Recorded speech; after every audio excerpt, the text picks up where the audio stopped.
9ലെ ടെക്സ്റ്റിലെ second ചാപ്റ്ററാണ് നമ്മൾ പഠിച്ചുകൊണ്ടിരുന്നത്. ഈ ചാപ്റ്ററിൽ 25-ാമത്തെയും 26-ാമത്തെയും പേജുകളിലെ ക്വസ്റ്റ്യൻസ് ആണ് നമ്മൾ ഈ വീഡിയോയിൽ പഠിക്കാനായിട്ട് പോകുന്നത്. ഇതിനകത്ത് കുറച്ച് വരയ്ക്കാനുള്ള ക്വസ്റ്റ്യൻസ് ഒക്കെ ഉണ്ടല്ലേ. അതെല്ലാം രസകരമായി വരച്ച് തന്നെയാണ് നമ്മൾ ഈ വീഡിയോയിൽ പഠിക്കാനായിട്ട് പോകുന്നത്. അതുകൊണ്ട് തന്നെ ഈ ചോദ്യങ്ങൾ നിങ്ങൾക്ക് നന്നായിട്ട് പഠിക്കാൻ പറ്റുമെന്ന് പ്രതീക്ഷിക്കുന്നു. നമുക്ക് ഒന്നാമത്തെ ക്വസ്റ്റ്യനിലേക്ക് ഒന്ന് പോകാം. We have seen in class 8 that any odd number can be written as the difference of two perfect squares. Use this to draw squares of area 7 square centimeters and 11 square centimeters. What are the lengths of the sides of these squares? ഇവിടെ എന്താ നമ്മളോട് പറഞ്ഞിരിക്കുന്നത്? Area 7 square centimetre ആയ ഒരു സമചതുരം വരയ്ക്കുക. ആ സമചതുരത്തിന്റെ ഒരു side എത്ര? ഇത്രയുമാണ് നമ്മളോട് ചോദിച്ചിരിക്കുന്നത് അല്ലെ. നമ്മൾ കഴിഞ്ഞ ക്ലാസ്സിൽ 2 സ്ക്വയർ സെന്റിമീറ്റർ ഏരിയ ഉള്ള ഒരു സമചതുരത്തിന്റെ ഒരു വശം എത്രയാണ് നമ്മൾ കണ്ടുപിടിച്ചായിരുന്നല്ലോ. അത് √2 ആണ് അല്ലെ. √2 ആണ്. ഈ √2 നമ്മൾ വരയ്ക്കുകയും ചെയ്തായിരുന്നു. അതെങ്ങനെയാന്ന് ഓർക്കുന്നുണ്ടോ? പെർപെൻഡിക്കുലർ സൈഡ്സ് ഓരോ സെന്റിമീറ്റർ ആയ ഒരു റൈറ്റ് ട്രയാങ്കിൾ വരച്ചു.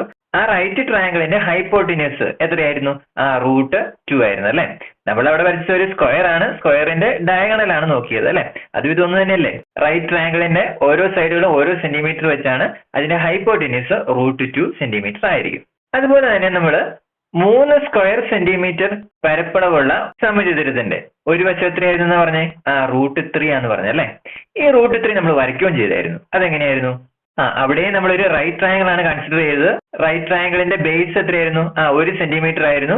അതിന്റെ ഹൈപ്പോട്ടിന്യൂസ് അത് എത്രയായിരുന്നു? 2 ആയിരുന്നു അല്ലെ. അങ്ങനെയായിരുന്നെങ്കിൽ നമ്മുടെ ഹൈറ്റ് ആണ് എത്രയായിട്ട് നമുക്ക് കിട്ടിയത്? √3 ആയിട്ട് കിട്ടിയത്. ഇതേ കൺസെപ്റ്റ് ആണ് നമ്മൾ 7 സ്ക്വയർ സെന്റിമീറ്റർ ഏരിയ ഉള്ള സമചതുരം വരയ്ക്കാനായിട്ട് നമ്മൾ യൂസ് ചെയ്യുന്നത്. അപ്പോൾ ആ സമചതുരത്തിന്റെ ഒരു വശം നമുക്ക് അറിയാം. എത്രയായിരിക്കും? സമചതുരത്തിന്റെ ഏരിയ 7 സെന്റിമീറ്റർ സ്ക്വയർ ആണ് അല്ലെ. അങ്ങനെയാണെങ്കിൽ ഒരു വശം എത്രയാണ്? നമുക്കറിയാം √7. ഇനി നമുക്ക് √7 വരയ്ക്കണം. ഇതേപോലെ തന്നെ നമ്മളൊരു റൈറ്റ് ട്രയാങ്കിൾ യൂസ് ചെയ്താണ് ഈ √7 നമ്മൾ വരയ്ക്കാനായിട്ട് പോകുന്നത്. അപ്പൊ നമുക്ക് ഈ റൈറ്റ് ട്രയാങ്കിളിന്റെ ഓരോ വശവും നമുക്ക് വേണമല്ലോ. ആ വശം എങ്ങനെ കണ്ടുപിടിക്കും? അത് കണ്ടുപിടിക്കാനുള്ള വഴിയാണ് നമ്മൾ ഈ ഹിന്റ് ആയിട്ട് തന്നിരിക്കുന്നത്. എന്താ അത്? ഏത് ഒറ്റ സംഖ്യയെയും 2 പൂർണ്ണവർഗങ്ങളുടെ വ്യത്യാസമായി എഴുതാം. അതായത് ഇവിടെ 7 ഒരു ഒറ്റ സംഖ്യയാണല്ലോ. ഒറ്റ സംഖ്യേനെ, അതായത് ഈ 7നെ ഏതെങ്കിലും 2 പൂർണ്ണവർഗങ്ങളുടെ വ്യത്യാസമായിട്ട് എഴുതാനായിട്ട് പറ്റുമോ എന്നൊന്ന് ആലോചിച്ച് നോക്കിക്കേ. ഏതെങ്കിലും പൂർണ്ണവർഗങ്ങളുടെ വ്യത്യാസം കിട്ടിയോ? അത് കണ്ടുപിടിക്കാൻ ഒരു എളുപ്പ വഴിയുണ്ട്. ഞാൻ എക്സ് ഒരു ഒറ്റ സംഖ്യയാണ് വിചാരിക്കുക. എക്സ് ഒരു ഒറ്റ സംഖ്യയാണ്. അങ്ങനെയാണെങ്കിൽ ഈ എക്സിനെ 2 പൂർണ്ണവർഗങ്ങളുടെ വ്യത്യാസമായിട്ട് നമുക്ക് എഴുതണം അല്ലെ. അപ്പൊ അതിനുവേണ്ടി ഞാൻ x+1 ഡിവൈഡഡ് ബൈ 2 ഇതൊരു സംഖ്യയായിട്ട് എഴുതി അതിന്റെ വർഗം എടുത്തു. x+1 divide by 2 then minus അടുത്ത സംഖ്യ x-1 ഡിവൈഡഡ് ബൈ 2 അടുത്ത സംഖ്യ എടുത്തു അതിന്റെ വർഗം എടുത്തു. അതായത് ഈ എക്സിനെ ഏതൊക്കെ സംഖ്യകളുടെ വർഗങ്ങളുടെ വ്യത്യാസമായിട്ട് എഴുതാം? x+1 ഡിവൈഡഡ് ബൈ 2ന്റെയും x-1 ഡിവൈഡഡ് ബൈ 2ന്റെയും വർഗങ്ങളുടെ വ്യത്യാസമായിട്ട് എഴുതാനായിട്ട് പറ്റും. അത് നമുക്ക് 7ന്റെ കാര്യത്തിൽ ശരിയാണോ നോക്കിക്കേ. 7 ഒരൊറ്റ സംഖ്യ തന്നെയാണല്ലോ. 7 = 7 ഈ ഇക്വേഷനിലേക്ക് ഒന്ന് ഇട്ട് കൊടുത്ത് നോക്കിക്കേ. എക്സിന്റെ സ്ഥാനത്ത് ഏത് വരും? 7 വരും അല്ലെ. അപ്പൊ 7+1 divided by 2 the whole square minus അടുത്തത് 7-1 divided by 2 the whole square that is equal to 7+1 8 by 2 4ന്റെ സ്ക്വയർ മൈനസ് അടുത്തതാണ് 7-1 6 ബൈ 2 3ന്റെ സ്ക്വയർ. അത് ശരിയാണോ നോക്കിക്കേ. 4ന്റെ സ്ക്വയർ എത്ര കിട്ടും? 16 അല്ലെ. 16 മൈനസ് 3ന്റെ സ്ക്വയർ 9. 16 മൈനസ് 9 എത്രയാണ്? അത് 7 തന്നെയല്ലേ. അപ്പൊ ഞാനിവിടെ 7നെ ആരുടെയൊക്കെ വർഗങ്ങളുടെ വ്യത്യാസമായിട്ട് എഴുതിയിട്ടുണ്ട്? 4ന്റെയും 3ന്റെയും. അതായത് ഇവിടെ 4 സെന്റിമീറ്റർ ഹൈപ്പോട്ടിന്യൂസും 3 സെന്റിമീറ്റർ ബേസുമായിട്ട് ഒരു റൈറ്റ് ട്രയാങ്കിൾ കൺസ്ട്രക്ട് ചെയ്താൽ അതിന്റെ മൂന്നാമത്തെ സൈഡ് പൈതഗോറസ് തിയറം അനുസരിച്ച് എത്ര കിട്ടും? നമുക്ക് √7 കിട്ടും. നമുക്കൊന്ന് നോക്കിയാലോ. ഇവിടെ ബേസ് എത്രയായിരുന്നു? 3. വലുതെപ്പോഴും ഹൈപ്പോട്ടിന്യൂസ് അല്ലേ. അതുകൊണ്ട് 4 ഹൈപ്പോട്ടിന്യൂസ്. പൈതഗോറസ് തിയറം ഒന്ന് അപ്ലൈ ചെയ്ത് ഈ സൈഡ് ഒന്ന് കണ്ടുപിടിച്ചേ. പൈതഗോറസ് തിയറം പറയുന്നത് എന്താ? പെർപെൻഡിക്കുലർ സൈഡ്സിന്റെ സ്ക്വയറുകളുടെ സം ആരോട് ഈക്വൽ ആയിരിക്കും? ഹൈപ്പോട്ടിന്യൂസിന്റെ സ്ക്വയറിനോട് ഈക്വൽ ആയിരിക്കും അല്ലെ. അപ്പോൾ പെർപെൻഡിക്കുലർ സൈഡ്സ് 3² + ഇതറിയത്തില്ലല്ലോ. That means B square that is equal to 4 square അല്ലെ. ഹൈപ്പോട്ടിന്യൂസ് 4 സ്ക്വയർ ആണ്. അതായത് 9 plus B square that is equal to 16 കിട്ടി. ബി സ്ക്വയർ എന്ന് പറയുന്നത് 16 minus 9 that is equal to 7 കിട്ടി. അങ്ങനെയാണെങ്കിൽ ബിയോ ബി ഈക്വൽ ടു √7 എന്നും കിട്ടി. ബിയുടെ വാല്യൂ എത്രയാണ്? √7. നമ്മളോട് പറഞ്ഞിരിക്കുന്നത് 7 സ്ക്വയർ സെന്റിമീറ്റർ ഏരിയ ഉള്ള സമചതുരം ഉണ്ടാക്കാനായിരുന്നു. അപ്പോൾ ഞാൻ പറഞ്ഞു അതിന്റെ സൈഡ് എത്ര വേണം? √7 വേണം അല്ലെ. അപ്പോൾ √7 ഉണ്ടാക്കുന്നത് അപ്പൊ എങ്ങനെയാന്ന് കിട്ടി? ഒരു റൈറ്റ് ട്രയാങ്കിൾ ഉണ്ടാക്കിയാൽ മതി. ബേസ് 3 സെന്റിമീറ്ററും ഹൈപ്പോട്ടിനസ് 4 സെന്റിമീറ്ററും എടുത്തിട്ടുണ്ടെങ്കിൽ അതിന്റെ ഹൈറ്റ് എത്രയായിരിക്കും? √7 സെന്റിമീറ്റർ ആയിരിക്കും. ഇനി ഈ ഹൈറ്റിന്റെ സൈഡിൽ എന്തുണ്ടാക്കിയാൽ മതി? ഒരു സമചതുരം ഉണ്ടാക്കിയാൽ മതി. അതായത് നമുക്ക് ഉണ്ടാക്കേണ്ടത് എങ്ങനെയാണ്? ഒരു റൈറ്റ് ട്രയാങ്കിൾ നമ്മൾ കൺസ്ട്രക്ട് ചെയ്യണം. റൈറ്റ് ട്രയാങ്കിൾ അതിന്റെ ബേസ് എത്രയായിരിക്കണം? 3 സെന്റിമീറ്റർ. ഹൈപ്പോട്ടിനസോ 4 സെന്റിമീറ്റർ. അങ്ങനെയാണെങ്കിൽ ഈ സൈഡ് എത്രയായിരിക്കും? ഈ ഹൈറ്റ് എത്രയായിരിക്കും? √7 എന്ന് നമുക്ക് കിട്ടും. അതായത് നമ്മുടെ സമചതുരത്തിന്റെ ഒരു വശം കിട്ടും. ഇനി ഈ √7 സെന്റിമീറ്റർ അളന്നെടുത്ത് ഇവിടെ നിന്ന് ഇങ്ങനെ എന്ത് വരയ്ക്കണം? ഒരു സമചതുരം വരയ്ക്കണം. ഇതാണ് നമ്മളോട് പറഞ്ഞിരിക്കുന്ന ക്വസ്റ്റ്യൻ. ഈ ക്വസ്റ്റ്യനിൽ 4, 3 എവിടെ നിന്ന് കിട്ടിയെന്ന് മനസ്സിലായല്ലോ. ഒരൊറ്റ സംഖ്യേനെ 2 വർഗ്ഗങ്ങളുടെ വ്യത്യാസമായിട്ട് എഴുതാം. ഏതൊക്കെ സംഖ്യയുടെ? x+1/2ന്റെയും x-1/2ന്റെയും. അങ്ങനെയാണ് നമുക്ക് ഏത് കിട്ടിയത്? 4ഉം 3ഉം കിട്ടിയത്. വലുത് ഞാൻ ഹൈപ്പോട്ടിനസ് ആയിട്ട് എടുത്തു, ചെറുത് ഒരു സൈഡും ആയിട്ട് എടുത്തു. ഇനി നമുക്ക് എങ്ങനെയാണ് ഈ പിക്ചർ വരയ്ക്കുന്നത് എന്ന് നോക്കാം. ഇതാണ് നമുക്ക് വരയ്ക്കേണ്ട പിക്ചർ അല്ലെ. അപ്പോൾ ആദ്യം ഇതിനകത്ത് ഏതാ വരയ്ക്കേണ്ടത്? ഇവിടെ 3 സെന്റിമീറ്റർ ബേസ് ആദ്യം വരയ്ക്കണം. അപ്പോൾ ബേസ് 3 സെന്റിമീറ്റർ നമ്മൾ വരയ്ക്കണം.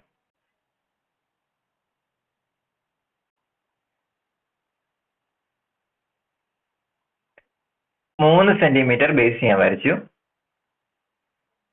ആ ബേസിന് AB എന്ന് ഞാൻ പേര് കൊടുത്തു. AB. ഇനി അടുത്ത് എന്താ വരയ്ക്കേണ്ടത്? 4 സെന്റിമീറ്റർ ആണോ? 4 സെന്റിമീറ്റർ വരച്ച ഒരു പ്രശ്നമുണ്ട്. 4 സെന്റിമീറ്റർ ഞാൻ എങ്ങനെ ചെരുവിൽ വരയ്ക്കും? വേണമെങ്കിൽ ഇങ്ങനെ 4 സെന്റിമീറ്റർ വരയ്ക്കാം, ഇങ്ങനെ വരയ്ക്കാം അല്ലെ. അതെങ്ങനെ വരയ്ക്കേണ്ടത് നമുക്ക് അറിയത്തില്ല. അത് കാരണം ആദ്യം ഇനി എന്താ വരയ്ക്കേണ്ടത്? ഇത് പെർപെൻഡിക്കുലർ അല്ലെങ്കിൽ 90 ഡിഗ്രി ആണെന്ന് നമുക്കറിയാലോ. ഇത് 90 ഡിഗ്രി ആണ് അല്ലെ. അപ്പോൾ ഇത് എയിൽ നിന്ന് 90 ഡിഗ്രി വരെയാണ് ആദ്യം വരയ്ക്കേണ്ടത്. അപ്പോൾ അതിനുവേണ്ടി ഞാൻ പ്രൊട്ടക്ടർ എടുത്തു. 90 ഡിഗ്രി എവിടെ നിന്നാണ് വരയ്ക്കേണ്ടത്? എയിൽ നിന്ന് അല്ലെ. എയിൽ നിന്ന് 90 ഡിഗ്രി. അപ്പൊ 90 ഡിഗ്രി ഇവിടെയാണ് വരുന്നത്. 90 ഡിഗ്രി മാർക്ക് ചെയ്തു. അതിനുശേഷം എന്ത് ചെയ്യണം? എയും ഈ മാർക്കിംഗ് തമ്മിൽ കണക്ട് ചെയ്യണം അല്ലെ. അപ്പോൾ ഞാൻ ഇവിടെ എയും ഈ മാർക്കിംഗ് തമ്മിൽ കണക്ട് ചെയ്യാനായിട്ട് പോവാണ്. ഇതാണ്. എയും മാർക്കിംഗ് തമ്മിൽ കണക്ട് ചെയ്തു. അടുത്തത് ഇനി എന്താ വേണ്ടത്? ഈ ചെരിഞ്ഞുള്ള ഹൈപ്പോട്ടിന്യൂസ് അല്ലെ 4 സെന്റിമീറ്റർ. അപ്പോൾ അതെങ്ങനെയാണ് വരയ്ക്കുന്നത്? കോമ്പസ് എടുത്തിട്ട് കോമ്പസിലാണ് 4 സെന്റിമീറ്റർ അളന്നെടുക്കേണ്ടത്. അപ്പോൾ ഞാൻ കോമ്പസ് എടുത്തു. കോമ്പസിൽ എത്ര സെന്റിമീറ്റർ അളന്നെടുക്കേണ്ടത്? 4 സെന്റിമീറ്റർ അല്ലെ. കോമ്പസിൽ ഞാൻ 4 സെന്റിമീറ്റർ അളന്നെടുത്തു. ഇനി എന്ത് ചെയ്യണം? എവിടെ കുത്തിയിട്ട് വരയ്ക്കണം? ബിയിൽ കുത്തിയിട്ട്. ബിയിൽ നിന്നാണ് 4 സെന്റിമീറ്റർ ഇങ്ങോട്ടേക്ക് പോകുന്നത് അല്ലെ. ഇവിടെ നിന്നാണ് 4 സെന്റിമീറ്റർ പോകുന്നത്. അപ്പൊ ബിയിൽ പ്ലേസ് ചെയ്ത് ഈ ലൈനിനെ കട്ട് ചെയ്യണം അല്ലെ. അപ്പോൾ ഞാൻ ബിയിൽ നിന്ന് 4 സെന്റിമീറ്റർ കോമ്പസിൽ അളന്നെടുത്ത് ഇവിടെ കട്ട് ചെയ്തു. അപ്പൊ ഇവിടെ ഒരു പോയിന്റ് കിട്ടിയല്ലോ. ഇവിടെ ഒരു പോയിന്റ് കിട്ടി. ഇനി എന്ത് ചെയ്യണം? ആ പോയിന്റ് ഞാൻ സി ആയിട്ട് കൺസിഡർ ചെയ്താൽ, സി ആണ് എന്റെ പോയിന്റ്. അപ്പൊ ഇവിടെ നിന്ന് ഇങ്ങോട്ടേക്ക് ഇനി കണക്ട് ചെയ്ത് വരയ്ക്കണം അല്ലെ.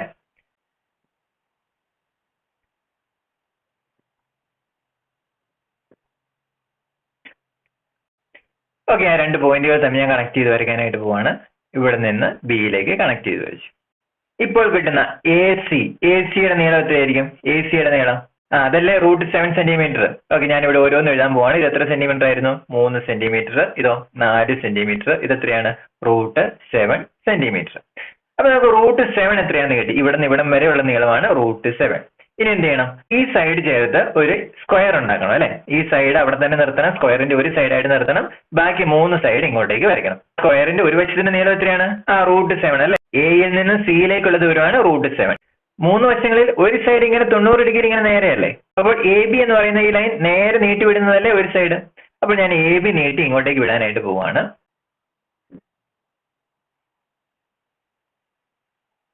ഇപ്പോൾ ഞാൻ ഇവിടെ AB എന്ന് പറയുന്ന ലൈൻ നേരെ നീട്ടി വിട്ടു. പക്ഷെ അതിന്റെ ലെങ്ത് എത്രയാ? ലെങ്ത് √7 അല്ലേ. √7 സ്കെയിലിൽ അളന്നെടുക്കാൻ പറ്റത്തില്ലല്ലോ. അത് പിന്നെ എങ്ങനെ അളന്നെടുക്കും? കോമ്പസിനകത്താണ് നമ്മൾ √7 അളന്നെടുക്കുന്നത്. അതായത് കോമ്പസിനകത്ത് A മുതൽ C വരെയുള്ള അളവ് അളന്നെടുക്കാനായിട്ട് പോവുക. അപ്പൊ ഞാൻ A മുതൽ Aയിൽ പ്ലേസ് ചെയ്തു. പെൻസിൽ എവിടെ പ്ലേസ് ചെയ്തു? സിയിൽ പ്ലേസ് ചെയ്തു. സിയിൽ പ്ലേസ് ചെയ്തു. ഇനി ആ നീളമാണ് ഇവിടെ അളന്നെടുക്കേണ്ടത് അല്ലെ? ആ നീളം അതായത് √7 എടുത്ത് ഞാൻ ഇവിടെ വരയ്ക്കാൻ പോവാണ്. ഇവിടെ മാർക്ക് ചെയ്യാനായിട്ട് പോവാണ്. √7 ഞാൻ അവിടെ മാർക്ക് ചെയ്തു. √7 അവിടെ മാർക്ക് ചെയ്തു. ഇനി എന്ത് ചെയ്യണം? ഇപ്പൊ രണ്ട് വശമായി അല്ലേ? ഇത് √7, ഇത് √7. ഇനി എങ്ങോട്ടേക്ക് വശം? മുകളിലേക്ക് ഒരു വശമുണ്ട് അല്ലെ? അപ്പൊ അതെന്ത് ചെയ്യണം? ഈ കോമ്പസ് വീണ്ടും ഇപ്പൊ കോമ്പസിന്റെ അളവ് ഏതാ? √7 തന്നെയാണ് അല്ലെ? ഇപ്പൊ കോമ്പസ് എവിടെ പ്ലേസ് ചെയ്യണം? ഇവിടെ പ്ലേസ് ചെയ്തു. ഇനി മുകളിലേക്കല്ലേ വരയ്ക്കേണ്ടത്? ഇവിടെ ഒരു മാർക്ക് ഇടുക. അവിടെ പ്ലേസ് ചെയ്ത് ഇവിടെ ഒരു മാർക്ക് ഇടുക. അപ്പോൾ ഇപ്പൊ നോക്കിക്കേ, ഈ സൈഡ് എത്തി. ഇനി ഇവിടെ നിന്ന് ഇങ്ങോട്ടേക്ക് നാലാമത്തെ സൈഡ് ഇങ്ങോട്ടേക്കല്ലേ? അപ്പൊ ഇവിടെയും √7 സെന്റിമീറ്റർ വേണ്ടേ? നമ്മുടെ കോമ്പസിൽ ഇപ്പൊ ഏതാണ്? √7 തന്നെയാണ് അല്ലെ? അപ്പൊ ആ √7 ഇവിടെ നിന്ന് എടുത്ത് ഇങ്ങോട്ടേക്ക് വെച്ചു. സിയിൽ നിന്ന് ഇങ്ങോട്ടേക്കാണ് ഇനി വേണ്ടത് അല്ലെ? ഇപ്പൊ സിയിൽ നിന്ന് ഇങ്ങോട്ടേക്ക് ഈ സൈഡിലേക്കും എത്ര തന്നെ വരച്ചു കൊടുക്കുക? √7 തന്നെ വരച്ചു കൊടുക്കുക. √7 വരച്ചു കൊടുത്തു. അപ്പോൾ ഇപ്പൊ നോക്കിക്കേ, ഇത് √7 ആണ്, ഇത് √7 ആണ്. ഇവിടുന്ന് മുകളിലേക്ക് നമ്മൾ √7 അളന്ന് വരച്ചു, ഇവിടെ നിന്നും √7 അളന്ന് വരച്ചു. ഇനി എന്ത് ചെയ്യണം? ഇവിടെ ഒരു ഇന്റർസെക്റ്റിംഗ് പോയിന്റ് കിട്ടിയല്ലോ, അത് തമ്മിൽ കണക്ട് ചെയ്യുക. അപ്പോൾ വീണ്ടും സ്കെയിൽ ഉപയോഗിച്ച് അത് കണക്ട് ചെയ്യാനായിട്ട് പോവാം. ഈ പോയിന്റിൽ നിന്ന് ഇങ്ങോട്ടേക്ക് കണക്ട് ചെയ്തു. അതുപോലെ തന്നെ താഴത്തേക്കും അല്ലെ?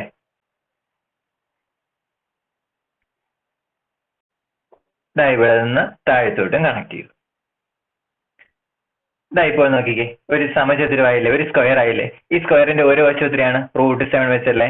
√7 ഇതും √7 ഇതും √7 അല്ലെ? അപ്പോൾ ഒരു സൈഡ് √7 ആണെങ്കിൽ അതിന്റെ ഏരിയ എത്രയാണ്? ഏരിയ 7 സ്ക്വയർ സെന്റിമീറ്റർ ആയിരിക്കും. അപ്പോൾ ഇതാണ് 7 സ്ക്വയർ സെന്റിമീറ്റർ ഉള്ള ഒരു സമചതുരം നിർമ്മിക്കുന്ന രീതി. അടുത്തത് 11 സ്ക്വയർ സെന്റിമീറ്റർ ഏരിയ ഉള്ള സ്ക്വയർ ഉണ്ടാക്കണം അല്ലെ? അതിനുവേണ്ടി ആദ്യം എന്താ ചെയ്യേണ്ടത്? റൈറ്റ് ട്രയാങ്കിൾ നമ്മൾ കൺസ്ട്രക്ട് ചെയ്യണം. റൈറ്റ് ട്രയാങ്കിളിന്റെ വശങ്ങൾ എത്രയൊക്കെ ആയിരിക്കും? അതെങ്ങനെ കണ്ടുപിടിക്കേണ്ടത്? നമ്മുടെ ആദ്യത്തെ ഇക്വേഷൻ എന്തായിരുന്നു അത്? 11 അല്ലെങ്കിൽ ഒരു ഒറ്റ സംഖ്യയെ രണ്ട് വർഗ്ഗങ്ങളുടെ വ്യത്യാസമായിട്ട് എഴുതാം എന്ന് നമ്മൾ പഠിച്ചായിരുന്നല്ലോ. അപ്പോൾ അതനുസരിച്ച് അത് കണ്ടുപിടിക്കാനുള്ള ഇക്വേഷൻ എന്തായിരുന്നു? x ഒരു ഒറ്റ സംഖ്യ ആണെങ്കിൽ x that is equal to x plus 1 divided by 2 the whole square minus x minus 1 divided by 2 the whole square അല്ലെ? അപ്പൊ ഇവിടെ x-ന്റെ സ്ഥാനത്ത് 11 അല്ലേ? 11 എന്ന് പറയുന്ന ഒറ്റ സംഖ്യയാണ് നമുക്ക് ഇങ്ങനെ എഴുതേണ്ടത്. അപ്പോൾ 11 that is equal to x plus 1 11 plus 1 divided by 2 the whole square minus 11 minus 1 divided by 2 the whole square that is equal to 11 plus 1 12 അല്ലെ? 12 by 2 6 6 square minus then 11 minus 1 10 divided by 2 5 അല്ലെ? 5ന്റെ square. അപ്പോൾ ഏതൊക്കെ സംഖ്യയുടെ വർഗ്ഗങ്ങളുടെ difference ആയിട്ട് എഴുതുന്നത്? 6ന്റെയും 5ന്റെ അല്ലെ? അത് ശരിയാണെന്ന് നോക്കിക്കേ. 6ന്റെ സ്ക്വയർ 36, 5ന്റെ സ്ക്വയർ 25 അല്ലെ? 36 മൈനസ് 25 11 തന്നെയാണ് നമുക്ക് കിട്ടുന്നത്. നമുക്കിവിടെ 11നെ 6ന്റെയും 5ന്റെയും വർഗ്ഗങ്ങളുടെ വ്യത്യാസമായിട്ട് എഴുതാനായിട്ട് പറ്റി.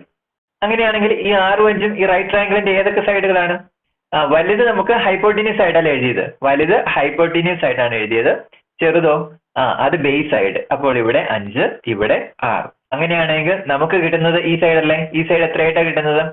√11 ആയിട്ട് അല്ലെ? √11 ആയിട്ട്. അല്ലെങ്കിൽ പൈതഗോറസ് തിയറം അപ്ലൈ ചെയ്യുമ്പോൾ 6ന്റെ സ്ക്വയർ മൈനസ് 5ന്റെ square that is equal to എത്രയാണ്? 36 minus 25 that is equal to അത് എത്രയാണ്? 11 അല്ലെ? അതായത് ഹൈറ്റിന്റെ സ്ക്വയർ ആണ് എത്ര കിട്ടിയത്? 11. അങ്ങനെയാണെങ്കിൽ ഹൈറ്റോ? ബി എന്ന് പറയുന്ന ഹൈറ്റ് ആയിട്ട് നമ്മൾ എടുത്താൽ ഹൈറ്റോ? അത് √11 ആയിട്ട് കിട്ടി. അതായത് ഇതാണ് നമ്മുടെ ഹൈറ്റ് എത്രയായിട്ട് കിട്ടി? √11 ആയിട്ട് കിട്ടി. അതായത് 11 ഏരിയ ആയിട്ടുള്ള ഒരു സ്ക്വയറിന്റെ ഒരു സൈഡ് √11 ആണ്. ആ √11 നമുക്കിവിടെ ഹൈറ്റ് ആയിട്ട് കിട്ടി. √11 സൈഡ് ആയിട്ട് വരുന്ന ഒരു സമചതുരം ഉണ്ടാക്കിയിട്ടുണ്ടെങ്കിൽ നമുക്ക് എന്തായിരുന്നു ആവശ്യം? 11 സ്ക്വയർ സെന്റിമീറ്റർ ഏരിയ ആയിട്ടുള്ള സമചതുരമാണ് അല്ലെ? √11 സൈഡ് ആണെങ്കിൽ അതിന്റെ ഏരിയ എത്രയായിരിക്കും? 11 ആയിരിക്കും. അപ്പോൾ ഈ സമചതുരത്തിന്റെ ഏരിയ എത്രയാണ്? 11 ആയിരിക്കും. അപ്പോൾ നമുക്ക് വരയ്ക്കേണ്ട ഫിഗർ എന്താണ്? 6 സെന്റിമീറ്റർ ഹൈപ്പോട്ടിന്യൂസും 5 സെന്റിമീറ്റർ ബേസും ഉള്ള ഒരു റൈറ്റ് ട്രയാങ്കിൾ വരയ്ക്കുക. അതിനുശേഷം അതിന്റെ ഹൈറ്റുമായിട്ട് ചേർത്ത് എന്ത് വരയ്ക്കുക? ഒരു സമചതുരം വരയ്ക്കുക. ഇപ്പോൾ വീണ്ടും ഇത് എങ്ങനെയാണ് വരയ്ക്കുന്നതെന്ന് നമുക്കൊന്ന് നോക്കാം. നമുക്ക് ആദ്യം വരയ്ക്കേണ്ടത് ഈ റൈറ്റ് ട്രയാങ്കിൾ ആണ് അല്ലെ? അപ്പോൾ ആദ്യം ഏത് ലൈൻ വരയ്ക്കണം? 5 സെന്റിമീറ്റർ ബേസ് ആണ് നമുക്ക് വരയ്ക്കേണ്ടത്. അപ്പോൾ സ്കെയിൽ എടുത്ത് 5 സെന്റിമീറ്റർ ബേസ് ആദ്യം വരയ്ക്കാനായിട്ട് പോവാണ്.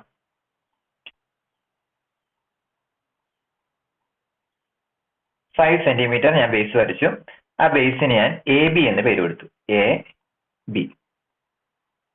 5 സെന്റിമീറ്റർ വരച്ചു കഴിഞ്ഞിട്ട് പിന്നെ അത് വരയ്ക്കണ്ടേ? 90 ഡിഗ്രിയാണ് വരയ്ക്കേണ്ടത് അല്ലേ? അപ്പോൾ അതിന് വേണ്ടി ഞാൻ പ്രൊട്രാക്ടർ എടുത്ത് 90 ഡിഗ്രി വരയ്ക്കാനായിട്ട് പോവാണ്. എവിടെ വരയ്ക്കേണ്ടത്? എയിലാണ് വരയ്ക്കേണ്ടത് അല്ലേ? 90 ഡിഗ്രി ഞാൻ മാർക്ക് ചെയ്തു. അടുത്തതിന് എന്ത് ചെയ്യണം? എയും ഈ പോയിന്റ് തമ്മിൽ കണക്ട് ചെയ്യണം.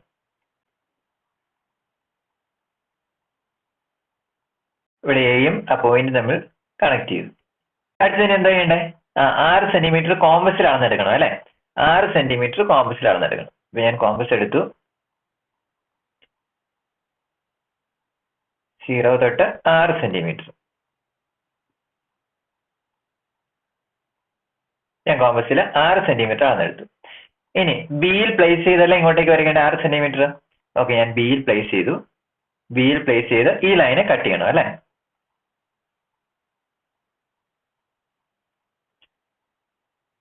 ഞാൻ ആ ലൈനെ കട്ട് ചെയ്തു.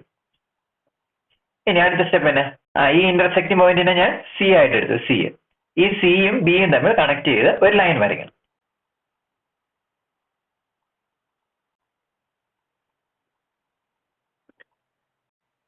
സിയും ബിയും തമ്മിൽ കണക്ട് ചെയ്ത് ഒരു ലൈൻ വരച്ചു. ഇനി നമ്മുടെ അടുത്ത സ്റ്റെപ്പ് എന്താണ്? ഇവിടെ എ സിയുടെ നീളം കിട്ടി അല്ലെ? എ സിയുടെ നീളം എന്താണ്? √11. ശരിയല്ലേ? എ സി ആണ് √11. എ ബി എത്രയായിരുന്നു? 5. ദെൻ ബി സി എത്രയായിരുന്നു? 6. അങ്ങനെയാണെങ്കിൽ റൈറ്റ് ട്രയാങ്കിളിന്റെ ഹൈറ്റ് എത്രയായിട്ട് കിട്ടുമെന്ന് നമ്മൾ പറഞ്ഞു? √11 ആയിട്ട് കിട്ടുമെന്ന് പറയും. അതായത് √11 എന്ന് പറയുന്നത് നമ്മുടെ സമചതുരത്തിന്റെ ഒരു സൈഡാണ് അല്ലെ? അപ്പോൾ ഇനി ആ സൈഡ് അളന്നെടുത്ത് എന്ത് വരച്ചാൽ മതി? സമചതുരം കംപ്ലീറ്റ് ചെയ്താൽ മതി. അപ്പോൾ അതിനു വേണ്ടി ആദ്യം എ ബി ഇങ്ങോട്ടേക്ക് നീട്ടിവിടാനായിട്ട് പോവാം.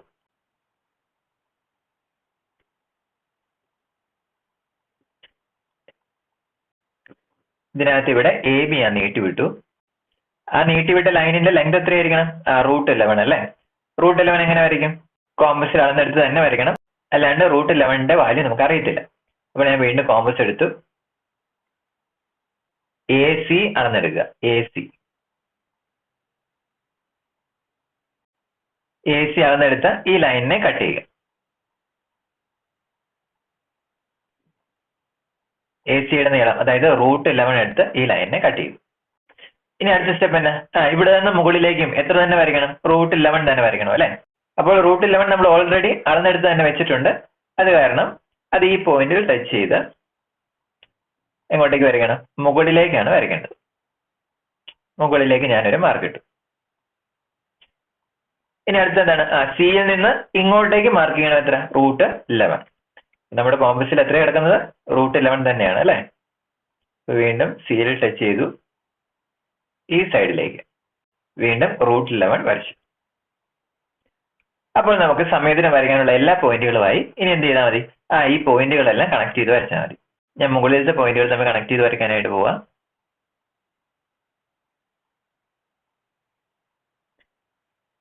ഈ 2 പോയിന്റുകൾ കണക്ട് ചെയ്ത് വരയ്ക്കുക. അതിനുശേഷം താഴത്തേക്കും അല്ലേ?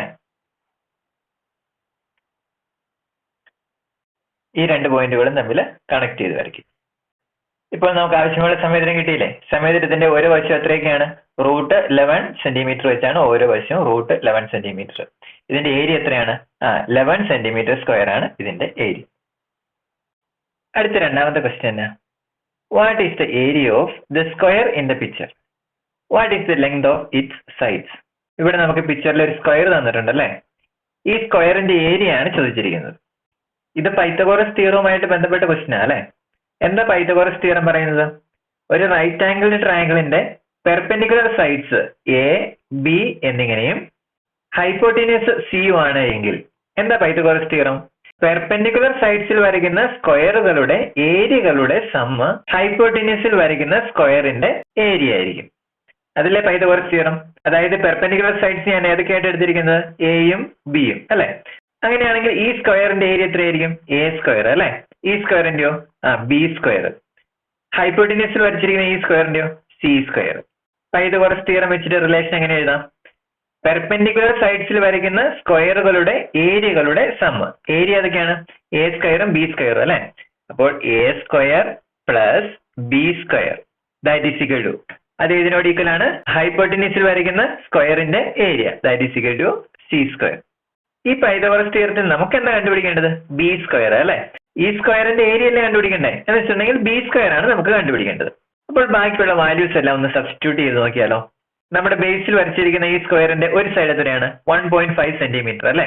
അങ്ങനെയാണെങ്കിൽ എ സ്ക്വയർ എന്താ 1.5 ഡോൾ സ്ക്വയർ അല്ലെ പ്ലസ് ബി സ്ക്വയർ നമുക്ക് കണ്ടുപിടിക്കേണ്ടതാണ്, അതില്ല. അപ്പോൾ B square that is equal to C square. അതായത് ഈ സമചതുരത്തിന്റെ ഏരിയ അല്ലെ. ഒരു വശം നമുക്കറിയാലോ 3.5. അപ്പോൾ ഏരിയ എങ്ങനെ കണ്ടുപിടിക്കേണ്ടത് 3.5 ദ ഹോൾ സ്ക്വയർ. ഇനി ഇതിനകത്ത് ബി സ്ക്വയർ അല്ലേ കണ്ടുപിടിക്കണ്ടേ. ബി സ്ക്വയർ ഞാൻ ഒരു സൈഡിൽ നിർത്തി. അപ്പോൾ B square that is equal to 3.5 square അത് അവിടെ തന്നെ ഉണ്ട് മൈനസ് ഇത് ഈ സൈഡിലേക്ക് കൊണ്ടുവന്നു അല്ലെ 1.5 square that is equal to 3.5ന്റെ സ്ക്വയർ എങ്ങനെ കണ്ടുപിടിക്കണേ 3.5 ഇൻറ്റു 3.5 അല്ലെ. അതായത് ഡെസിമൽ നമ്പേഴ്സ് മൾട്ടിപ്ലൈ ചെയ്യാനായിട്ട് പോയിന്റ് ഒഴിവാക്കി സാധാരണ നമ്പർ മൾട്ടിപ്ലൈ ചെയ്യുന്ന പോലെ മൾട്ടിപ്ലൈ ചെയ്തിട്ട് ഡെസിമൽ പോയിന്റ് വീണ്ടും ഇട്ട് കൊടുത്താൽ മതി അല്ലെ. അപ്പോൾ സാധാരണ നമ്പർ ആയിട്ട് ഇത് കൺസിഡർ ചെയ്താൽ അത് എത്ര വരും 35. അതായത് 35 into 35 5 into 5 25 5 into 3 15 plus 2 17 then 3 into 5 15 3 into 3 9 plus 1 10. എത്ര കിട്ടും ഇവിടെ 5 7 5 12 ശിഷ്ടം 1 1 1 2 ഇവിടെ 1 അല്ലെ. ഇപ്പൊ എത്ര 1225. ഇനി ഡെസിമൽ കൊടുത്താലോ 3.5 ഇൻറ്റു 3.5 അല്ലായിരുന്നു ചെയ്തത്. അപ്പോൾ എത്ര ഡെസിമൽ പ്ലേസ് ഉണ്ട് ഇവിടെ 1 ഇവിടെ 1 മൊത്തം എത്രയുണ്ട് 2 അല്ലെ. അപ്പോൾ ഇവിടെ 2 ഡെസിമൽ പ്ലേസ് കൊടുത്തിട്ടുണ്ടെങ്കിൽ എത്ര വരും 12.25 അല്ലെ. ദെൻ മൈനസ് അടുത്തത് ഇതോ 1.5 ഇൻറ്റു 1.5 15 ഇൻറ്റു 15 ചെയ്യണം അല്ലെ. 5 5 25 ശിഷ്ടം 2 1 5 5 5 2 7 1 5 5 1 1 ദെൻ 5 7 5 12 ശിഷ്ടം 1 ഇവിടെ 2 അല്ലെ. എത്ര ഡെസിമൽ പ്ലേസ് ഉണ്ട് 1.5 ഇൻറ്റു 1.5 അല്ലേ. അപ്പൊ 2 ഡെസിമൽ പ്ലേസ് അല്ലേ. അപ്പോൾ ഇവിടെ 2 സ്ഥാനം മാറ്റി കുത്തിരണം. അപ്പൊ എത്ര കിട്ടും 2.25 എന്ന് കിട്ടും. ദാറ്റ് ഈസ് ഈക്വൽ ടു 12.25 നിന്ന് 2.25 കുറയ്ക്കുക. അപ്പൊ എത്ര കിട്ടും 10 കിട്ടും അല്ലെ. ഇവിടെ നമുക്ക് എന്ത് കിട്ടി ബി സ്ക്വയർ ഈക്വൽ ടു 10 എന്ന് കിട്ടി. എന്തായിരുന്നു ബി സ്ക്വയർ ഈ ഹൈറ്റ് നമ്മൾ നിർമ്മിച്ചിരിക്കുന്ന ഈ സമചതുരത്തിന്റെ ഏരിയ ആണ് എത്ര കിട്ടിയത് 10 കിട്ടിയത് അല്ലെ. അപ്പോൾ നമ്മൾ കുറച്ചു മുമ്പ് പറഞ്ഞായിരുന്നല്ലോ ഒരു സമചതുരത്തിന്റെ ഏരിയ 10 ആണെങ്കിൽ അതിന്റെ സൈഡ് എത്രയായിരിക്കും റൂട്ട് 10 അല്ലെ. റൂട്ട് 10 ആയിരിക്കും അതിന്റെ ഒരു സൈഡ്. അതായത് ഈ സമചതുരത്തിന്റെ ഒരു സൈഡ് എത്രയാണ് റൂട്ട് 10 ആണ് ഒരു സൈഡ്. അപ്പോൾ നമുക്ക് ആവശ്യമുള്ളതെല്ലാം കിട്ടിയില്ലേ. സമചതുരത്തിന്റെ പരപ്പളവ് എത്രയാണ് 10 സെന്റിമീറ്റർ സ്ക്വയർ. അതുപോലെ തന്നെ ഒരു വശത്തിന്റെ നീളമോ റൂട്ട് 10 സെന്റിമീറ്റർ. അടുത്തത് മൂന്നാമത്തെ question. Calculate the area of the square and the length of its sides in each of the pictures below. ഈ ക്വസ്റ്റ്യൻ നമ്മളോട് ചോദിച്ചിരിക്കുന്നത് എന്താ ഈ സമചതുരങ്ങളുടെ ഏരിയ കണ്ടുപിടിക്കണം, അതുപോലെ തന്നെ ഒരു വശത്തിന്റെ നീളം എത്രയൊക്കെയാണെന്ന് കണ്ടുപിടിക്കണം അല്ലെ. അപ്പോൾ ഞാൻ ഈ ഒന്നാമത്തെ പിക്ചർ എടുത്തു, ഒന്നാമത്തെ സമചതുരം എടുത്തു. ഇവിടെ നമുക്ക് കുറെ റൈറ്റ് ട്രയാങ്കിൾസ് തന്നിട്ടുണ്ട് അല്ലെ. ഒന്നാമത്തെ റൈറ്റ് ട്രയാങ്കിൾസിന്റെ ഏതൊക്കെ സൈഡ് തന്നിരിക്കുന്നത് പെർപെൻഡിക്കുലർ സൈഡ്സ് തന്നിട്ടുണ്ട് അല്ലെ. അങ്ങനെ പെർപെൻഡിക്കുലർ സൈഡ്സ് തന്നിട്ടുണ്ടെങ്കിൽ ഹൈപ്പോട്ടിനിസ് ഇതല്ലേ ഹൈപ്പോട്ടിനിസ് കണ്ടുപിടിക്കാനായിട്ട് പറ്റുമോ. അതിനുവേണ്ടി പൈതഗോറസ് തിയറം യൂസ് ചെയ്താൽ മതി അല്ലെ. അപ്പോൾ എന്തായിരുന്നു പൈതഗോറസ് തിയറം പെർപെൻഡിക്കുലർ സൈഡ്സ് എയും ബിയും ആണ് എങ്കിൽ A square plus B square that is equal to എന്ത് കിട്ടും ഹൈപ്പോട്ടിനിസിന്റെ സ്ക്വയർ അല്ലെ. ഹൈപ്പോട്ടിനിസ് സി ആണെങ്കിൽ ഹൈപ്പോട്ടിനിസിന്റെ സ്ക്വയർ സി സ്ക്വയർ ആയിരിക്കും. അപ്പോൾ ഇതാണ് നമ്മുടെ പൈതഗോറസ് തിയറം. ഒരു റൈറ്റ് ട്രയാങ്കിളിന്റെ പെർപെൻഡിക്കുലർ സൈഡ്സ് എയും ബിയും ഹൈപ്പോട്ടിനിയസ് സിയും ആണ് എങ്കിൽ പൈതഗോറസ് തിയറം പറയുന്നത് A square plus B square that is equal to C square എന്നാണ്. ഇവിടെ ഈ പിക്ചറിൽ എന്തൊക്കെ തന്നിട്ടുണ്ട് പെർപെൻഡിക്കുലർ സൈഡ്സ് 2 തന്നിട്ടുണ്ട് അല്ലെ. 1 സെന്റിമീറ്റർ ഇതും 1 സെന്റിമീറ്റർ തന്നെ. അതായത് എയും ബിയും തന്നിട്ടുണ്ടല്ലോ. അപ്പോൾ ഞാൻ ഇതിന്റെ ഹൈപ്പോട്ടിനിയസിന്റെ നീളം കണ്ടുപിടിക്കാൻ പോവാം. ഇതാണ് ഹൈപ്പോട്ടിനിയസ് അല്ലെ. ഹൈപ്പോട്ടിനിയസിന്റെ നീളം എത്രയാന്ന് നോക്കാം. അതായത് 1ന്റെ സ്ക്വയർ പ്ലസ് വീണ്ടും 1ന്റെ സ്ക്വയർ. പെർപെൻഡിക്കുലർ സൈഡ്സ് 2 1 വീതം അല്ലെ. ദാറ്റ് ഈസ് ഈക്വൽ ടു ആണ് സി സ്ക്വയർ കിട്ടുന്നത്. അതായത് 1 പ്ലസ് 1 1ന്റെ സ്ക്വയർ 1 തന്നെയല്ലേ. That is equal to C square കിട്ടി. അങ്ങനെയാണെങ്കിൽ 2 ഈക്വൽ ടു സി സ്ക്വയർ എന്ന് കിട്ടി. സി സ്ക്വയർ ആണ് 2. അങ്ങനെയാണെങ്കിൽ സി എത്രയാണ് C that is equal to root 2 അല്ലെ. റൂട്ട് 2 ഈക്വൽ ടു സി എന്ന് കിട്ടി. ഒന്നാമത്തെ റൈറ്റ് ട്രയാങ്കിളിന്റെ ഹൈപ്പോട്ടിനിയസ് നമുക്ക് കിട്ടി, അത് സി. അടുത്തത് രണ്ടാമത്തെ റൈറ്റ് ട്രയാങ്കിൾ നോക്കുക. രണ്ടാമത്തെ റൈറ്റ് ട്രയാങ്കിളിന്റെ ഹൈപ്പോട്ടിനിയസ് കിട്ടിയിട്ടുണ്ടെങ്കിൽ ഈ സമചതുരത്തിന്റെ ഏരിയ കണ്ടുപിടിക്കത്തില്ലേ. അതായത് രണ്ടാമത്തെ റൈറ്റ് ട്രയാങ്കിളിന്റെ ഹൈപ്പോട്ടിനിസ് ആണ് ഈ സമചതുരത്തിന്റെ ഒരു സൈഡ് എന്ന് പറയുന്നത് അല്ലെ, ഇത്. അപ്പോൾ ഞാൻ ഇനി വീണ്ടും രണ്ടാമത്തെ റൈറ്റ് ട്രയാങ്കിളിന്റെ ഹൈപ്പോട്ടിനിസ് കണ്ടുപിടിക്കാനായിട്ട് പോവാം. അപ്പോൾ പെർപെൻഡിക്കുലർ സൈഡ്സ് ഏതൊക്കെയാണ്? ഇതൊരു പെർപെൻഡിക്കുലർ സൈഡ് അല്ലെ, അതിന്റെ നീളം എത്രയാ? 1 സെന്റിമീറ്റർ. അടുത്ത പെർപെൻഡിക്കുലർ സൈഡോ? ഈ കിടക്കുന്നതാണ് രണ്ടാമത്തെ പെർപെൻഡിക്കുലർ സൈഡ്. അതിന്റെ നീളം നമ്മളിപ്പോ കണ്ടുപിടിച്ചല്ലോ, അത് എത്രയാ? √2 അല്ലെ. അങ്ങനെയാണെങ്കിൽ വീണ്ടും പൈതഗോറസ് തിയറം അനുസരിച്ച് ഇതെങ്ങനെ വരും? a² + b² = c². അതല്ലേ പൈതഗോറസ് തിയറം. അപ്പോൾ പെർപെൻഡിക്കുലർ സൈഡ്സ് ഏതൊക്കെയാണ്? 1 ആൻഡ് √2 അല്ലെ. അപ്പോൾ 1² + √2ന്റെ സ്ക്വയർ = എന്തെന്ന് കിട്ടും?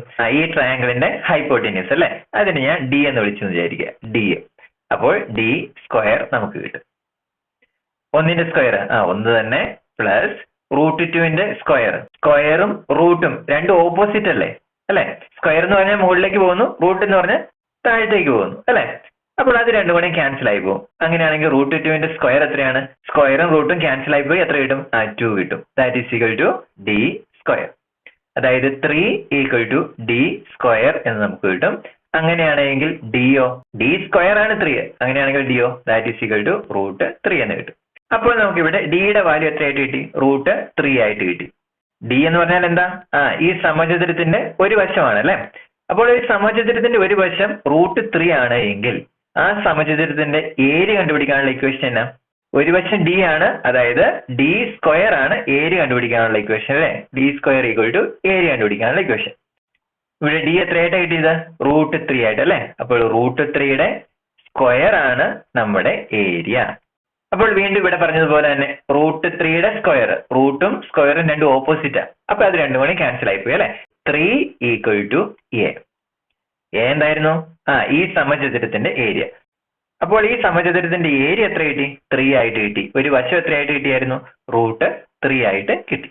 ഇനി ഞാൻ ഇതേപോലെ തന്നെ രണ്ടാമത്തെ സമചതുരത്തിന്റെയും ഏരിയയും വശവും കണ്ടുപിടിക്കാനായിട്ട് പോവാം. അപ്പോൾ ഇത് ഞാൻ എവിടെ നിന്ന് സ്റ്റാർട്ട് ചെയ്യണം?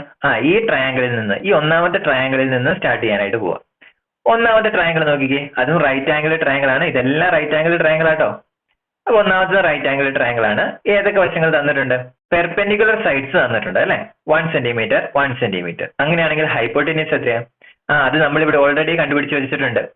രണ്ട് പെർപെൻഡിക്കുലർ സൈഡ്സ് 1 സെന്റിമീറ്റർ 1 സെന്റിമീറ്റർ ആണെങ്കിൽ ഹൈപ്പോട്ടിനിസ് എത്രയാണ് കിട്ടിയിരിക്കുന്നത്? √2 അല്ലെ. അപ്പോൾ ഇവിടെ ഈ ഹൈപ്പോട്ടിനിസ് എത്രയാണ്? √2 ആണ്. ഇനി രണ്ടാമത്തെ റൈറ്റ് ട്രയാങ്കിൾ നോക്കിക്കേ, അതിന്റെ പെർപെൻഡിക്കുലർ സൈഡ്സ് എത്രയൊക്കെയാണ്? ഇവിടെ 1 സെന്റിമീറ്റർ, ഇവിടെ √2 സെന്റിമീറ്റർ അല്ലെ. അങ്ങനെയാണെങ്കിൽ ഹൈപ്പോട്ടിനിസോ? അത് നമ്മൾ കണ്ടുപിടിച്ച് വെച്ചിട്ടുണ്ട്. ഇവിടെ 1 സെന്റിമീറ്ററും √2 സെന്റിമീറ്ററുമാണ് പെർപെൻഡിക്കുലർ സൈഡ്സ് അല്ലെ. അങ്ങനെയാണെങ്കിൽ ഹൈപ്പോട്ടിനിസ് എത്രയാണെന്ന് കിട്ടിയത് നമുക്ക്? √3 ആണെന്നാണ് കിട്ടിയത്. √3 ആണ് നമ്മുടെ ഹൈപ്പോട്ടിനിസ്. അപ്പോൾ രണ്ടാമത്തെ ട്രയാങ്കിൾ, അതായത് ഈ ട്രയാങ്കിളിന്റെയും എന്ത് കണ്ടുപിടിച്ചു? ഹൈപ്പോട്ടിനിസ് നമുക്ക് കണ്ടുപിടിച്ചു. ഇവിടെ സമചതുരത്തിന്റെ വശം കിട്ടണമെങ്കിൽ മൂന്നാമത്തെ ട്രയാങ്കിളിന്റെ ഹൈപ്പോട്ടിനിസ് കണ്ടുപിടിക്കണം അല്ലെ. ഇത് മൂന്നാമത്തെ ട്രയാങ്കിൾ. അങ്ങനെയാണെങ്കിൽ മൂന്നാമത്തെ ട്രയാങ്കിളിന്റെ പെർപെൻഡിക്കുലർ സൈഡ്സ് ഏതൊക്കെയാണ്? 1 സെന്റിമീറ്ററും √3 സെന്റിമീറ്ററും അല്ലെ. ഹൈപ്പോട്ടിനിസ് കണ്ടുപിടിക്കാനുള്ള ഇക്വേഷൻ എന്നാ? ഈ രണ്ട് വശങ്ങളുടെ വർഗ്ഗങ്ങൾ, അതായത് 1ന്റെ സ്ക്വയർ പ്ലസ് √3യുടെ സ്ക്വയർ കൂട്ടിയാൽ പോരെ. അതായത് 1ന്റെ സ്ക്വയർ പ്ലസ് √3യുടെ സ്ക്വയർ = അപ്പോഴാണ് എന്ത് കിട്ടുന്നത്? ഈ ഹൈപ്പോട്ടിനിസിന്റെ സ്ക്വയർ കിട്ടുന്നത് അല്ലെ. ആ ഹൈപ്പോട്ടിനിസിനെ ഞാൻ വേറൊരു ലെറ്റർ ഇ ആയിട്ട് എടുത്തെന്ന് വിചാരിക്കുക, ഇ. അങ്ങനെയാണെങ്കിൽ ഈ പെർപെൻഡിക്കുലർ സൈഡ്സിന്റെ സ്ക്വയറുകൾ, അതായത് 1² + √3² ഹൈപ്പോട്ടിനിസിന്റെ സ്ക്വയർ അല്ലേ കിട്ടണ്ടേ, അതായത് ഈ സ്ക്വയർ. ഇനി ഇതൊന്ന് ചെയ്തേ. 1² 1 തന്നെ പ്ലസ് √3യുടെ സ്ക്വയർ, ആദ്യം പറഞ്ഞതുപോലെ തന്നെ റൂട്ടും സ്ക്വയറും തമ്മിൽ ക്യാൻസൽ ആയിപ്പോ അല്ലെ. അപ്പോൾ എന്ത് കിട്ടും? 3 = ഈ സ്ക്വയർ. 1 + 3 അത് 4 ആണ് അല്ലെ. 4 ഈ സ്ക്വയർ. അങ്ങനെയാണെങ്കിൽ ഈ എത്രയാണ്? √4 അല്ലെ. √4 ആണ് ഈ. √4 നമുക്ക് എത്രയാണെന്ന് അറിയാലോ. എത്രയാ? 4ന്റെ സ്ക്വയർ റൂട്ട് 2 ഈ. അതായത് ഈ എന്തായിട്ടായിരുന്നു എടുത്തിരുന്നത്? ഈ സമചതുരത്തിന്റെ വശം അതെത്രയാണ്? 2 എന്ന് നമുക്ക് കിട്ടി. അങ്ങനെയാണെങ്കിൽ ഈ സമചതുരത്തിന്റെ ഏരിയ എത്രയാണ്? 2 × 2 സൈഡ് ഇൻറ്റു സൈഡ് 2 × 2 എത്ര കിട്ടി? 4. ഈ ഒരു പാറ്റേൺ തന്നെയല്ലേ ഇവിടെ ഫോളോ ചെയ്യുന്നത്. ആദ്യത്തെ റൈറ്റ് ട്രയാങ്കിൾ എടുത്തേ. ഇത് റൈറ്റ് ട്രയാങ്കിൾ ആണ്. ഇത് ഓരോന്നും റൈറ്റ് ട്രയാങ്കിൾ ആട്ടോ. ആദ്യത്തെ റൈറ്റ് ട്രയാങ്കിൾ ഇത് ഒന്നാമത്തെ റൈറ്റ് ട്രയാങ്കിൾ ഞാൻ എടുത്തു. അതിന്റെ പെർപെൻഡിക്കുലർ സൈഡ്സ് ഏതൊക്കെയാണ്? 1 സെന്റിമീറ്റർ 1 സെന്റിമീറ്റർ അല്ലെ? അങ്ങനെയാണെങ്കിൽ ഹൈപ്പോട്ടിനിസ് 1 സെന്റിമീറ്റർ 1 സെന്റിമീറ്റർ ആണെങ്കിൽ ഹൈപ്പോട്ടിനിസ് എത്രയാന്ന് പറഞ്ഞേ? √2 അല്ലെ? അപ്പൊ ഇത് √2. അടുത്ത ട്രയാങ്കിൾ ഞാൻ കൺസിഡർ ചെയ്തു. ഇത് അടുത്ത ട്രയാങ്കിൾ. അതിന്റെ പെർപെൻഡിക്കുലർ സൈഡ്സ് ഏതൊക്കെയാണ്?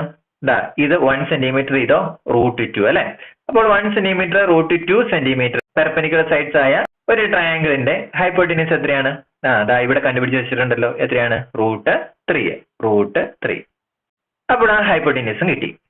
ഇനി അടുത്ത മൂന്നാമത്തെ റൈറ്റ് ട്രയാങ്കിൾ എടുത്തു. അതിന്റെ പെർപെൻഡിക്കുലർ സൈഡ്സ് എത്രയാ? 1 സെന്റിമീറ്റർ √3 സെന്റിമീറ്റർ അല്ലെ? അങ്ങനെയാണെങ്കിൽ അതിന്റെ ഹൈപ്പോട്ടിനിസും കണ്ടുപിടിച്ച് വെച്ചിട്ടുണ്ടല്ലോ. കണ്ടുപിടിച്ച് വെച്ചിരിക്കുന്നത് എത്രയാണ്? 2 സെന്റിമീറ്റർ അല്ലെ? അപ്പോൾ ഇത് 2 സെന്റിമീറ്റർ. അടുത്തത് നാലാമത്തെ റൈറ്റ് ട്രയാങ്കിൾ എടുത്തു. അത് പുതിയ ട്രയാങ്കിൾ അല്ലെ? അപ്പോൾ ഞാൻ അതിന്റെ ഹൈപ്പോട്ടിനിസ് കണ്ടുപിടിക്കാനായിട്ട് പോവാ.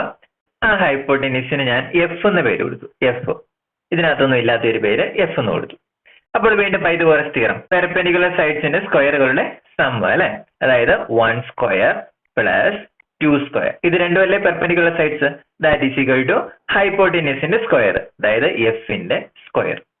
1 square 1 plus 2 square 4, that is equal to എഫിന്റെ square. 1 plus 4 5 equal to F square.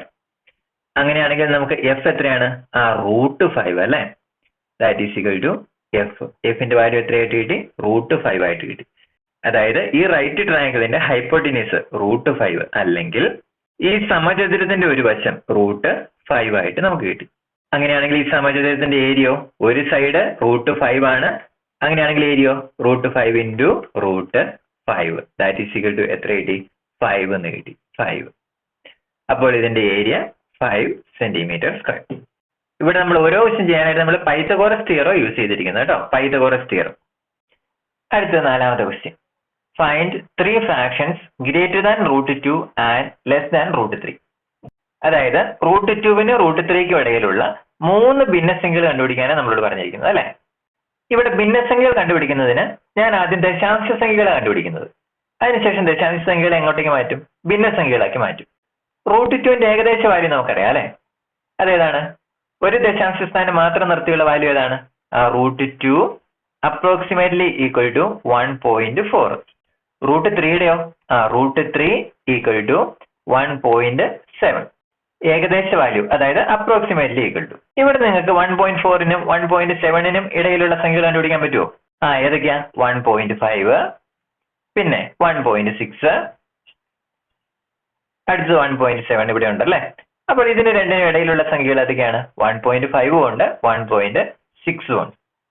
2 സംഖ്യകൾ കണ്ടുപിടിക്കാൻ പറഞ്ഞായിരുന്നെങ്കിൽ ഇത് രണ്ടും മതിയായിരുന്നു അല്ലേ? പക്ഷെ നമ്മളോട് 3 എണ്ണം കണ്ടുപിടിക്കാൻ പറഞ്ഞിരിക്കുന്നത്. അപ്പോൾ ഇത് മാത്രം പോരാ, നമുക്ക് വേറെ കണ്ടുപിടിക്കണം. അതിനു മുമ്പ് ഇതിനെ ഒന്ന് ഭിന്നസംഖ്യ ആക്കിക്കേ. 1.5-ന്റെ ഭിന്നസംഖ്യ രൂപം എന്താ? ഇവിടെ എത്ര ദശാംശ സ്ഥാനമുണ്ട്? ആകെ ഒരെണ്ണേ ഉള്ളൂ അല്ലെ? അതുകൊണ്ട് ഇതിനെ 10 കൊണ്ട് ഡിവൈഡ് ചെയ്യുക. അതായത് 15 ഡിവൈഡഡ് ബൈ 10. 1.6ഓ? 16 ഡിവൈഡഡ് ബൈ 10. അതായത് ഒരു ദശാംശ സംഖ്യയെ എങ്ങനെ ഭിന്നസംഖ്യ ആക്കുന്നത്? ഒരു ദശാംശ സ്ഥാനം മാത്രം ഉള്ളെങ്കിൽ 10 കൊണ്ട് ഡിവൈഡ് ചെയ്യുക. 2 ദശാംശ സ്ഥാനം ഉണ്ടെങ്കിലോ 100 കൊണ്ട് ഡിവൈഡ് ചെയ്യുക. അങ്ങനെയാണ് നമ്മൾ ഒരു ദശാംശ സംഖ്യയെ എന്താക്കുന്നത്? ഫ്രാക്ഷൻ ആക്കി മാറ്റുന്നത്. ഇവിടെ നമുക്ക് 2 ഭിന്നസംഖ്യ കിട്ടുള്ളൂ അല്ലെ? ഇനി ബാക്കി കണ്ടുപിടിക്കുന്നത് എങ്ങനെയാ? √2-ന് 2 ദശാംശ സ്ഥാനം നിർത്തിയുള്ള വാല്യൂ ഉണ്ടല്ലോ. അതേതാണ്? √2 അപ്രോക്സിമേറ്റ്ലി ഈക്വൽ ടു 1.41 അല്ലെ? √3-യുടെയോ? √3 അപ്രോക്സിമേറ്റ്ലി ഈക്വൽ ടു 1.73. ഈ ദശാംശ സംഖ്യകൾക്കിടയിൽ ഏതൊക്കെ സംഖ്യകളുണ്ട്? 1.41. അടുത്ത സംഖ്യ ഏതാ? 1.42. അടുത്തതോ? 1.43 അല്ലെ? അങ്ങനെ എവിടം വരെ ഉണ്ട്? 1.72 വരെ ഉണ്ട് അല്ലെ? അതായത് 1.42, 1.43, 1.44 എക്സെട്ര എവിടം വരെ ഉണ്ട്? 1.72 വരെ ഉണ്ട്. ഇതിനെ നമുക്ക് ഭിന്നസംഖ്യ ആക്കത്തില്ലേ? 1.42-നെ എങ്ങനെ ഭിന്നസംഖ്യ ആക്കുന്നത്? എത്ര ദശാംശ സ്ഥാനമുണ്ട്? 2 സ്ഥാനം അല്ലെ? അതുകൊണ്ട് അതിനെ എങ്ങനെ കിട്ടും? 142 ഡിവൈഡഡ് ബൈ 100. 2 ദശാംശ സ്ഥാനം ഉള്ളതുകൊണ്ട് 100 കൊണ്ട് ഡിവൈഡ് ചെയ്യുക. അടുത്തത് ഇതിനെ എങ്ങനെ കിട്ടും? 143 ഡിവൈഡഡ് ബൈ 100. അടുത്തത് ഇതോ? 144 ഡിവൈഡഡ് ബൈ 100. അങ്ങനെ കുറെ ഇതിനിടയ്ക്കുണ്ട്. ലാസ്റ്റത്തെ എവിടെ വരും? 172 ഡിവൈഡഡ് ബൈ 100. ഇങ്ങനെ കുറെ ഭിന്നസംഖ്യകൾ നമുക്ക് കിട്ടിയില്ലേ? നമ്മളോട് എത്ര എണ്ണം ചോദിച്ചിട്ടുള്ളൂ? 3 എണ്ണം ചോദിച്ചിട്ടുള്ളൂ. ഇവിടെ നമ്മൾ √2ന്റെയും √3യുടെയും ഏകദേശ വാല്യൂ യൂസ് ചെയ്താണ് ഭിന്നസംഖ്യകൾ കണ്ടുപിടിച്ചെടുത്തത്.